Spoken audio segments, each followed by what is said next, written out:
Hey everyone, this is Rust Belt Builds. We're going over proper form when shooting a compound bow, one of the more modern ones. First off, we got hand position. When you come into it, you don't want to just full fist it like this. If you do, that string is going to hit your arm and it's going to hurt. Also, you're going to be torquing that bow. When you come into it, you want to just put the thumb pad on it. This is how I usually grip my bow.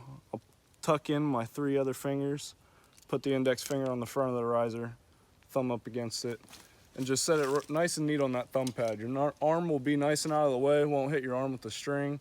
That'd be a bad day. Next, we'll move on to pulling the bow back. So when you're pulling back your bow, you don't want to change your grip after you pull back the bow. If you do that, you'll just cause bad habits. Could derail the bow if you mess up. You just want to come in on the grip that you're going to start with, and you want to do kind of a pushing and pulling motion. You don't want to start in here. I like to start nice and out here. Pull back. So coming into anchor points, you want to have your dominant hand index knuckle up underneath your right earlobe. You'll have the string touching the tip of your nose and the corner of your mouth.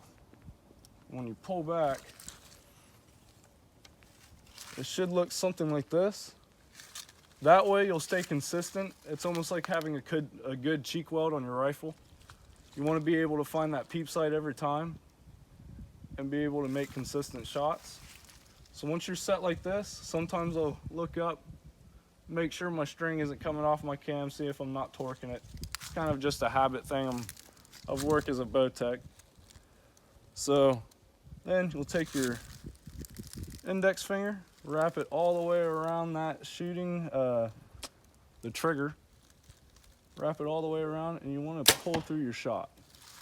You don't want to slap the trigger. You want to use more of a pulling motion to set the trigger off rather than your finger, which that was a kind of a bad shot. I need to set the second and third axis on this sight. But thank you guys. Have a good one.